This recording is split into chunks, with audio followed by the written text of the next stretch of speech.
So I've been in the ecosystem for 3 years now. I'm a Salesforce developer. I work for a company called Audio Technology Solutions. Salesforce MVP and obviously Golden Hoodie winner. So I also lead the, I come from Egypt and I lead the Cairo user group over there. So I'd love for you guys to come to Egypt someday. So today we'll talk about industries, OmniStudio and OmniStudio tools like Flexcards, Omniscripts, data Raptors, and integration procedures. So have you guys heard about Salesforce Industries?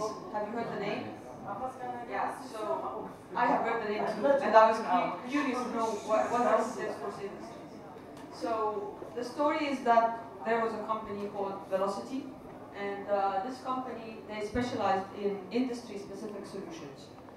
And industry-specific means that this Vlocity, they addressed certain aspects of each industry, like the laws, the processes, the data model.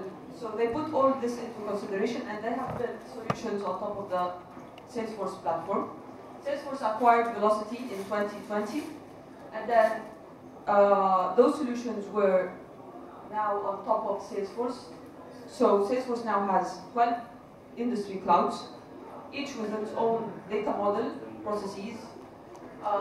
So when you think about it, a data model of a telecom company is different from a data model of insurance company, okay?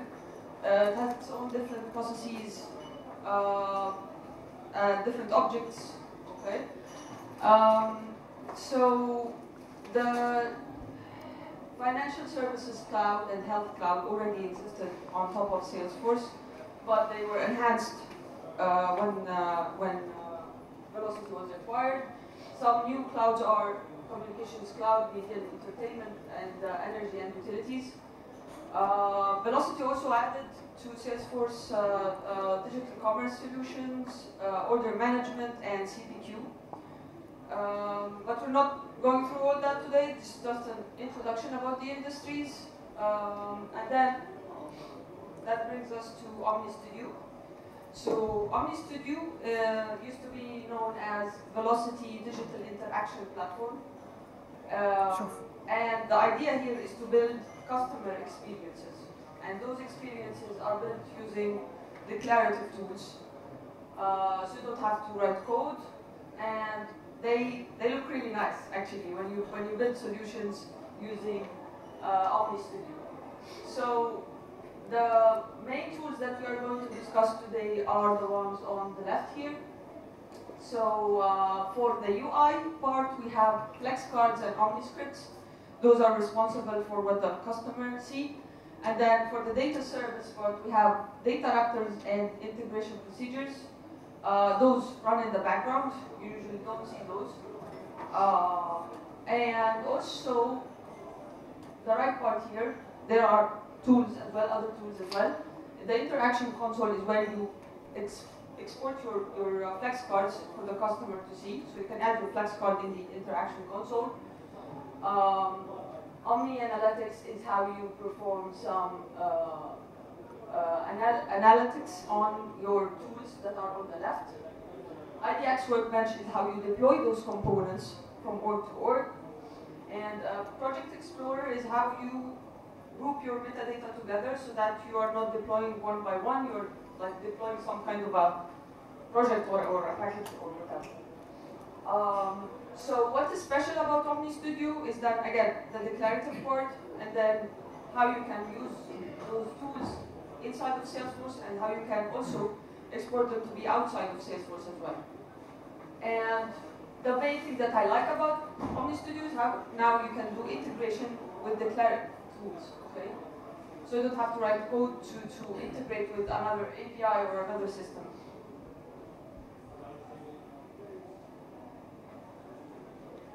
So first thing is Flexcards. Now, as the name suggests, they are cards that display information. They are viewable on any device or channel, so you can add it on your Lightning pages, you can add it to your community, you can even export them, as I said, outside of Salesforce. So you have your, what you see is what you get editor, and this will be shown in a while in the demo. You build using drag and drop, again, declarative. This is an example of a Flexcard, okay? So it's showing the customer name, okay, or the contact name, her address, and some other information related to that contact, but it's also showing the weather at her location. So Flexcards are special in that way that they can display information from multiple data sources in like uniformly. You can see it at this one time. Information from inside of Salesforce, and then the weather, which is using a weather API. Again, they are, so Flexcards, when they are published, they generate Lightning Web Components. So in the base, they are Lightning Web Components naturally.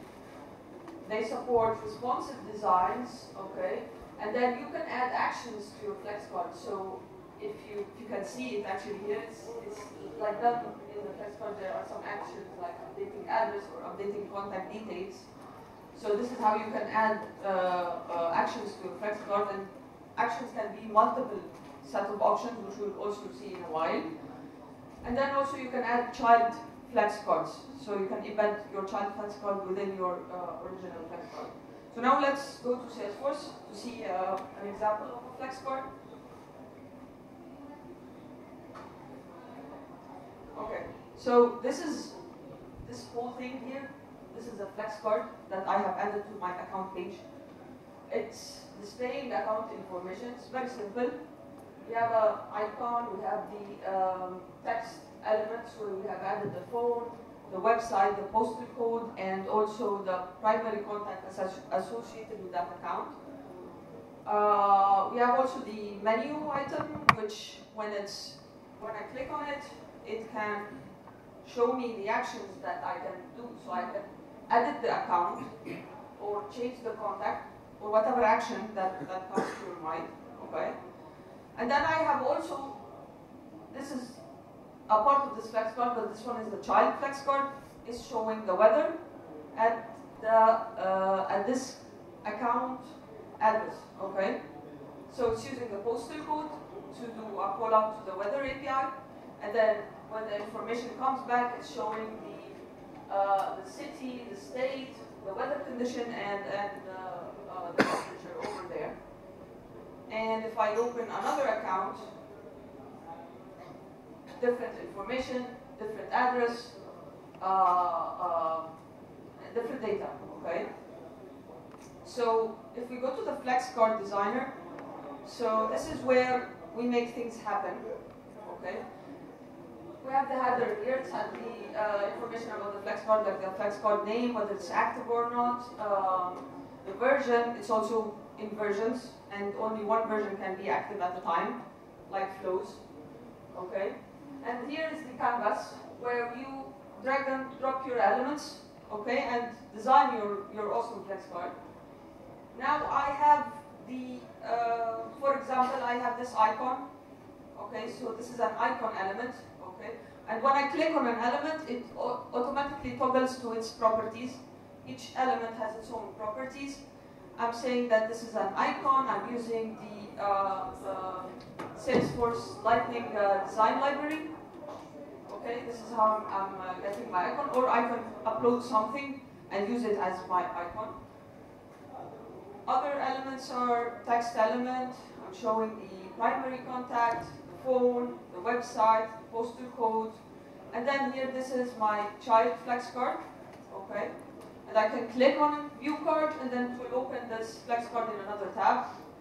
Now what is there available to build in my Flexcard? What are the elements available? I have option to add actions, charts, Lightning Web Components. So you can actually add your Lightning Web Component within the Flexcard.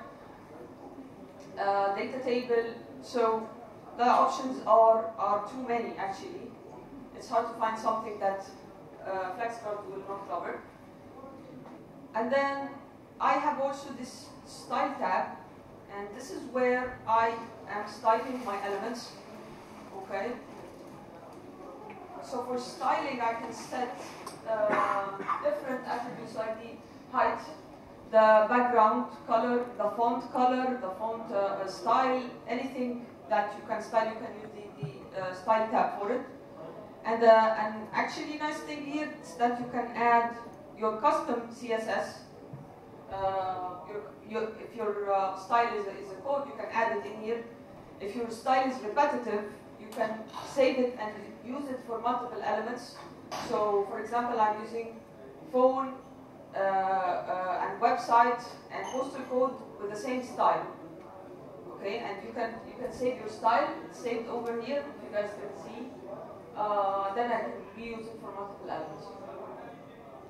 Now, the most important tab, in my opinion, is the setup tab. Okay, because this is where you do the setup of your data source of the Flexcard. So I know that this Flexcard is displaying account information, but how is it getting it? So the way that it's getting the information is that I have set up the data source for this Flexcard to be an integration procedure. We are yet to talk about the integration procedures, but just know that this is where you do your data manipulation or your data source for the Flexcard. And now if I click on this one, this is my child Flexcard. It has a different data source because this one is calling the weather API. And it has something called Flexcard states. So with Flexcard states, I can change the appearance of Flexcard. So for example, here I'm saying that when you call this weather API, if it's heavy snow, then display this ugly Flexcard. Okay. And if it's normal, not heavy snow, then choose this one. Okay.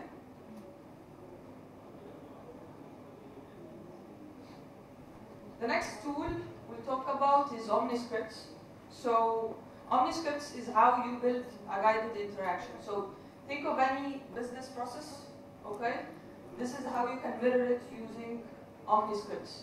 So it's used to build guided interaction. A good example for this would be like applying for visa, for example. So the first screen, you have to enter your information, your name, your email address, your whatever. And then in the next screen, you maybe have to enter like, for how long are you planning to stay in that country? When are you planning to go, okay?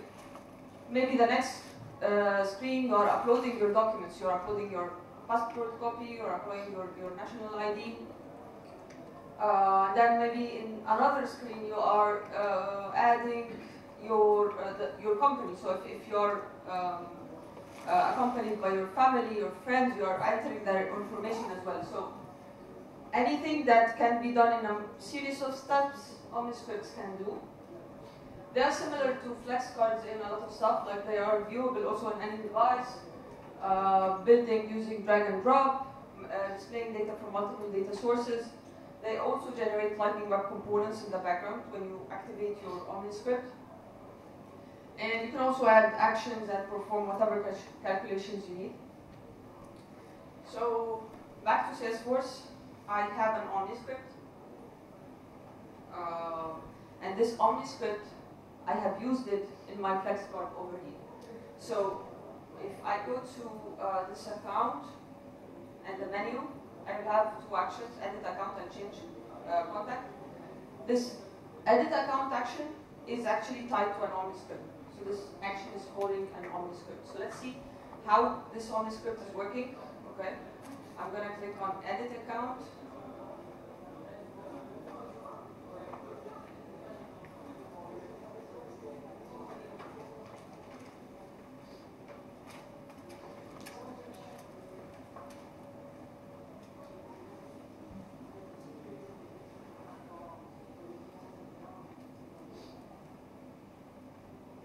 So I move to another tab where the account name is displayed, the phone and the website.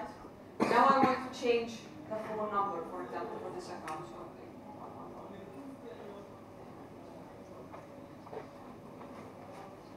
and then I click next, it's showing me a success screen that your changes have been saved, and I click another next, and I actually have to refresh here, but if you can see it's already reflected in this one, but in the Flexcard it needs a refresh, which might be confusing a little bit. But now I can see that it actually changed the phone number for this specific account.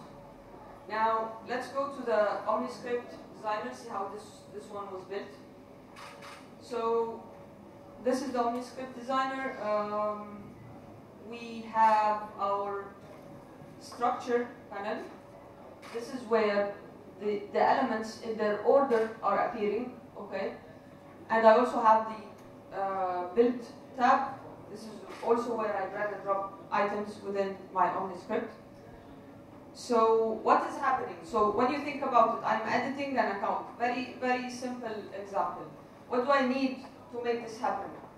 I need first to retrieve the account details. So when you notice it at first, when the screen pops up, it's showing the name, it's showing the phone, the website, it's already showing the information. How did it get this information? I'm using an integration procedure. So first thing, I'm getting the account details. And then the next one is the step. The step is what appears to users, okay? They do not see the integration procedure or any data manipulation, but they can see the step element.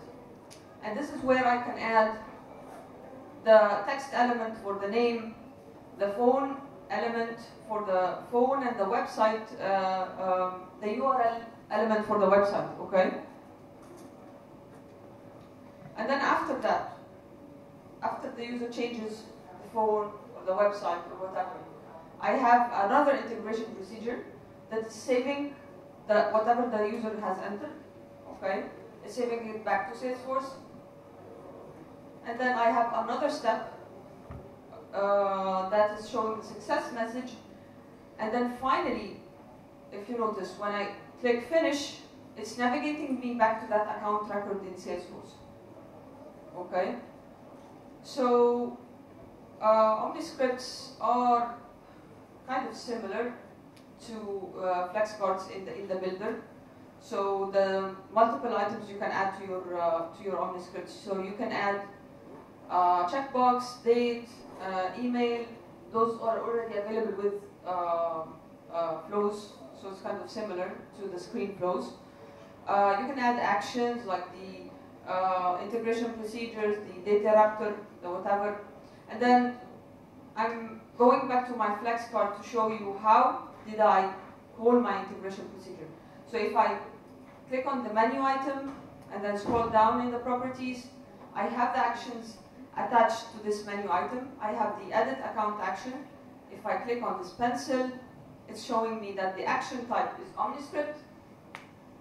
And I'm actually putting the Omniscript name down below. So this Omniscript name is a sample edit account.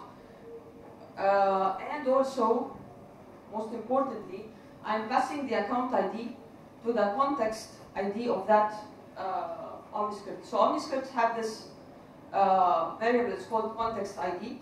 Context ID means whatever ID of the record that the Omniscript is running on. So in this case, it's the account ID. It could be running on a case, a lead, whatever object it is.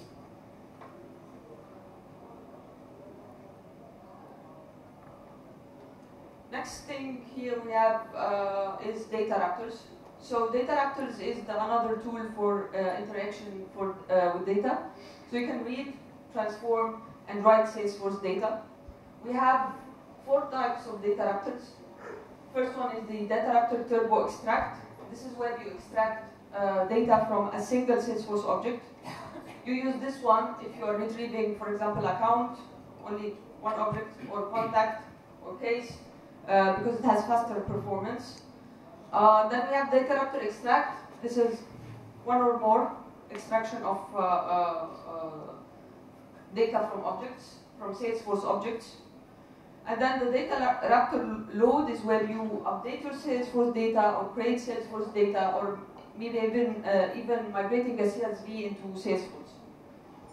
And then the fourth type of data raptors is data raptor transform, and this is where you do manipulations on your data. So, for example, you can change your data from XML to JSON or vice versa. You can do any kind of data transformation using data raptor transform. Fourth tool we have today is the integration procedures. Now, the way that this one is different from data raptor is that this one can interact with Salesforce data and external data as well. Okay, so integration procedures, think of it like Apex, so, sort of like Apex. They are also having incredible performance because they have this server-side processing, and also you can combine multiple actions into one server call into an integration procedure. So if you have multiple actions that you need to do, for example, the weather API call out. I'm calling out the weather API. I am getting that information back, and then I am transforming it to a way that the user can see fit in the Flexcards. So this is a series of steps, okay? It's better to be done in integration procedures so that it can do one server call. It's also good with large amounts of data because it performs batch processing. So now if we go to Salesforce to see the integration procedure behind the Omniscripts.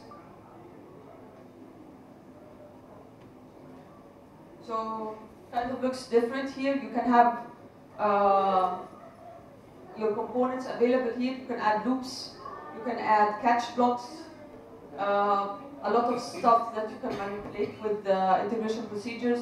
You can also do the HTTP callout. This is the one I used for the weather Flexcard.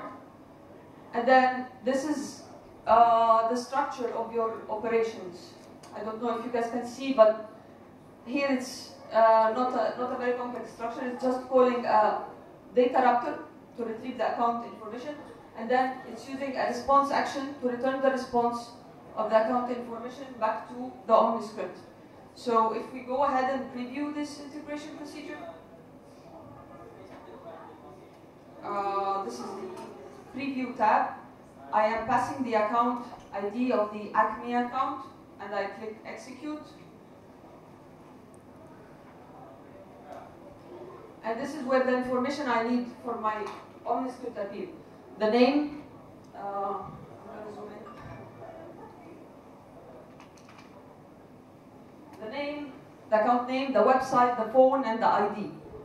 So this is the way that the Omniscript receives those information.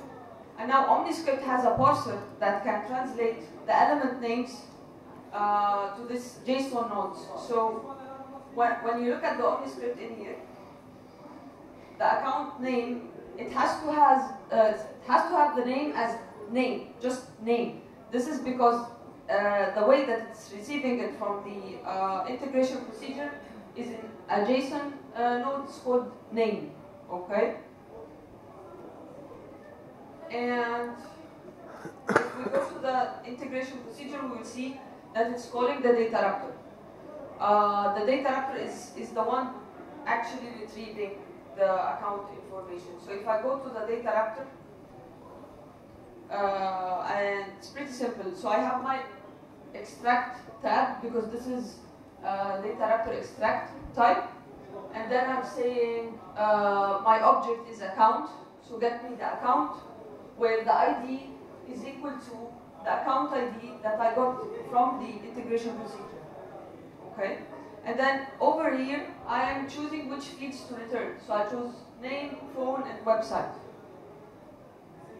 And then again, if we preview this data raptor, it will return the same information. Okay.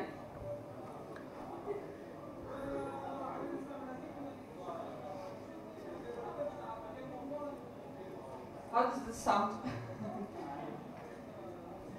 Does anyone have any questions? Okay. So again, this is the most important thing, the data flow. How was I able to move the data from one tool to the other? Okay. this is what you should focus on, because in the middle I was telling you, I was passing the account ID to the Omniscript. And then the Omniscript perceived this account ID as something called context ID. And then the context ID is passed back to the integration procedure, which also goes to the data Raptor extract, gets the information from Salesforce, and then the whole process is repeated again when I get back again to the Flexcard. So if you guys like what you saw today, you want to learn more about Omniscripts, OmniStudio, feel free to open Trailhead, go through the Trailhead modules and go through the exercises at the bottom of each Trailhead module. I have also found the Vlocity University training very helpful, but you only have access to that if you are working for a consultancy and using your consultancy email. And then Apex Hours, just very recently they have released OmniStudio course on YouTube, so check that out. And then when you finish all that, try with the certifications, OmniStudio Consultant and Developer. And yeah, thank you guys.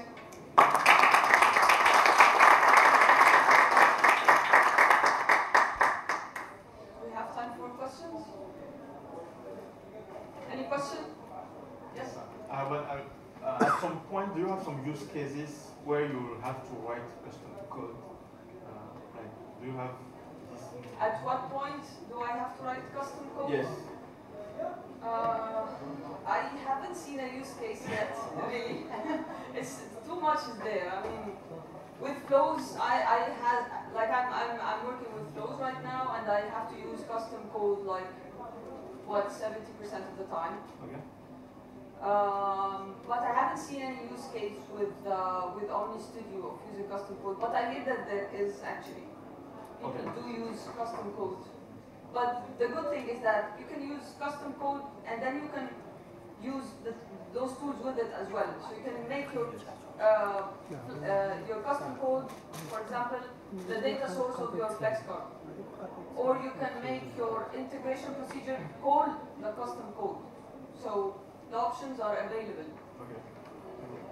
Yeah, I have a question. Are those Flexcards like available on the experience now? So this is the first question. And second question, are they responsive or not when we're talking about mobile and Yeah, so at the first slide we said that they are viewable on any device. So yes, they are responsive. But it's worth mentioning that this OmniStudio comes only with industry clouds as of now, and some of the industry clouds, not all of them. So, and yes, they can appear on communities. Does that answer? yes. We can use custom code when we use remote class in the Omniscripts. You can call a class and you can. And use some parameters to put in a Omniscript. So Yeah. it's kind of Customizable, yes. Okay. For this example, can we use directly the data Raptor without passing by integration procedure? We have used it, but we haven't used it directly. We call the data Raptor within the integration procedure. But we have the option to use it directly without integration procedure. It's that Salesforce recommends that if you have multiple actions that you need to do, you do it in one integration procedure and you add your actions within there. For this example, we could have used just data Raptors directly. Is there any limited aspects in Vlocity? Limited aspects, like the governance limits, they still apply. Then nothing changes on that part. So yeah. Yes, in terms of UX, because when you are making the demo, you changed the phone number, and then you had to refresh the page before getting the data. Is there like any kind of options where you can get the data updated? I haven't deactivated caching, so that might have been the reason.